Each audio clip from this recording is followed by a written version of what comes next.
25-year-old slain boxing star Leighandre Jegels has been laid to rest in East London. She was gunned down by her ex-boyfriend who shot her several times while she was on her way to the gym. Jegels has been remembered as a multi-talented athlete who excelled in boxing and in karate. Our reporter Yanga Funani attended the funeral. You are coming to us from East London, where the funeral of the late Leighandre Jegels has just concluded. She was described as a world-class sportsman who had respect for what she was doing. But to tell us more about her, we are joined by the MEC for Sport, Ms. Fezeka.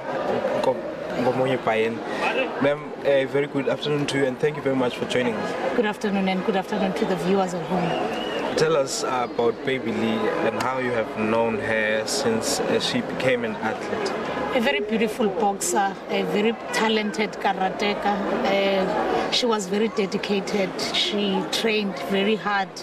She really was a world-renowned champion. She fought 9 bouts in her boxing career, and she won all of them, 7 of those with technical knockout. And that's an indication of a dedicated sportsman. She was very disciplined. She trained as if there was no tomorrow.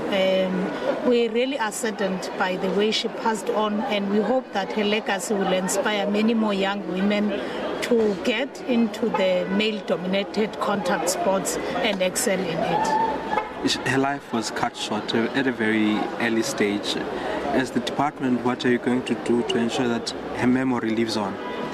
Leighandre was only 25 when she passed on, and one of her ambitions was to become a world champion one day. She spoke to Tete just a few days before she passed on that, Tete, I want you to make me a world boxer, a world champion. So one of the things that we intend to do is, even if she does not bring that belt home, we want to grow young women who will bring much more world boxing championships to the province of the Eastern Cape through some kind of a foundation or a project that we will still talk about with Boxing South Africa, that will really grow the boxing talent of young women. But also, as some form of an honor, would want to rename Orient Theatre to become Baby Lee Theatre. If you're a boxing fan or a boxer, you would understand the importance of playing or boxing in Orient Theatre. It feels like we are boxing in a world stage. So we want that legacy to reflect the character of Baby Lee, to be named after her, and that's one thing we will do very soon.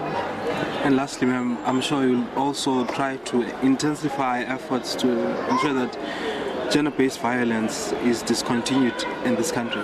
Most certainly. The President spoke yesterday eloquently that soon he will be pronouncing on actions or reforms with respect to gender-based violence cases. We as legislators and executive members, we support that, and we would assist the President in fighting gender-based violence. We also believe that even though it is difficult and sad that we lost young women, but we also believe that the likes of Baby Lee, the likes of Uinen and Mkhwetyana and many others were really a seed towards this revolution. We dare say that had it not been their death, we do not believe that this new revolution would have started of a fight against gender-based violence intensification. Ma'am, thanks a lot for your time. Thank you very much. And that's of course the MEC for Sports, Fezeka, telling us that they plan to immortalize the name of Baby Lee Jegels by naming the Orient Theatre after her. From us here in East London, Leighandre Scott and Yanga Funani, it's back to you in studio.